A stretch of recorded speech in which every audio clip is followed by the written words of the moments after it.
Recent studies in neuroscience have shown that the brain rewires during the 20 to 30 seconds after having done something, and that's when the new neural pathways are formed. In that rest period, that's when you're learning. Twisted enough when you're punching? I have a simple drill for you. All you need is a broomstick. Put the broomstick on the ground, put your feet either side. Number 1, step forward. That's your stance. Number 2, pick up the broomstick. Turn until it points dead straight forward. Pivot, make sure it points all the way forward. You're turning a full 180 degrees when you do this. Practice this.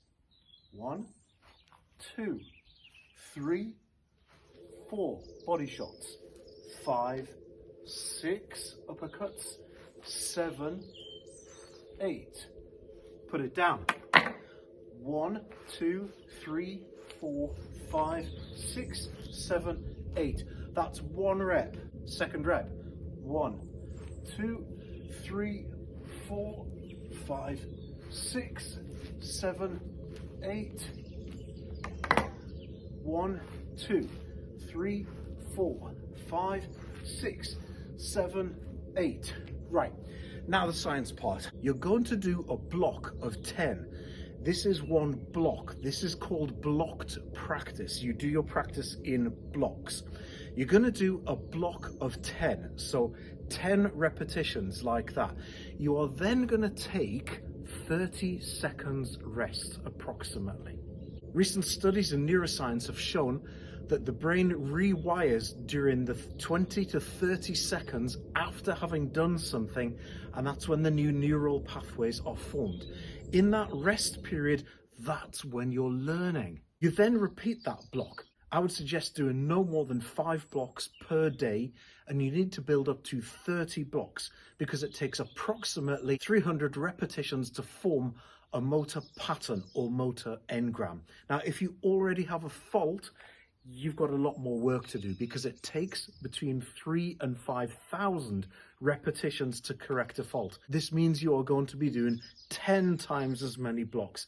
Take the time to do it. It's worth it because it means you get it right.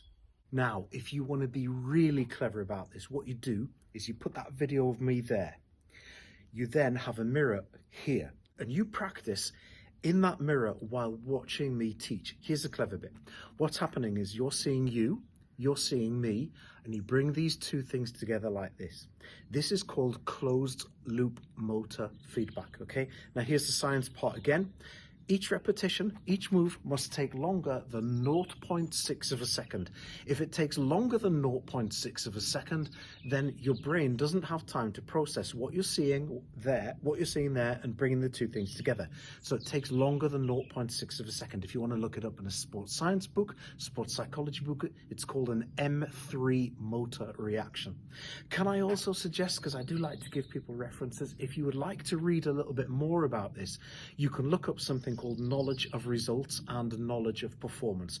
Look up KR versus KP, and that will give you the background reading for this. Now, there's not much of this on the internet, so I'd like to recommend a book, and I'll put a link to it in the description for it as well.